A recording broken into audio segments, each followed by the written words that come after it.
या देवघरातले सर्व देव अहिल्याबाईंच्या पूजेतले आहेत. अहिल्याबाईंच्या पूजेची परंपरा आजही तशीच चालू आहे. हा मल्हारी मार्तंडाचा सोन्याचा शुद्ध सोन्याचा बनलेला टाक आता नवनिर्मित केलेला आहे. आता याचा ह्या मंदिराचा नवीन निर्माण झाल्यामुळे नवीन निर्माणामध्ये शुद्ध सोन्याचा एक मल्हारी मार्तंडाचा मोठा टाक बनवला.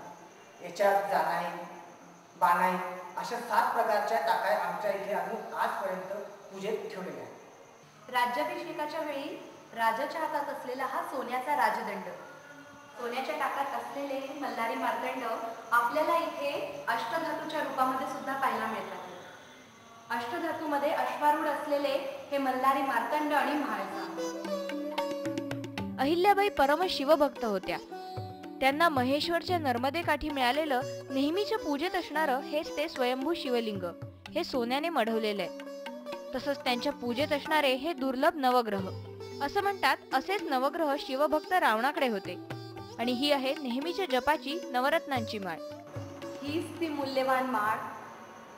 या माळेनंच अहिल्यामाता स्वतः जप करत असत. या माळेची विशेषता म्हणजे याच्यामध्ये रुद्राक्षाबरोबर प्रत्येक मोती बरोबर एक शिवलिंग आहे आणि त्या शिवलिंगामध्ये सर्व प्रकारचे रत्न इथे आपल्याला बघायला मिळतात.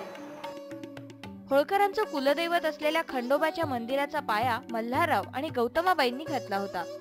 इथं दिसणारी ही अखंड ज्योत मल्हाररावांनी जेजुरीहून आणली. त्याच्या संध्याकाळच्या आरतीत सहभागी होऊयात.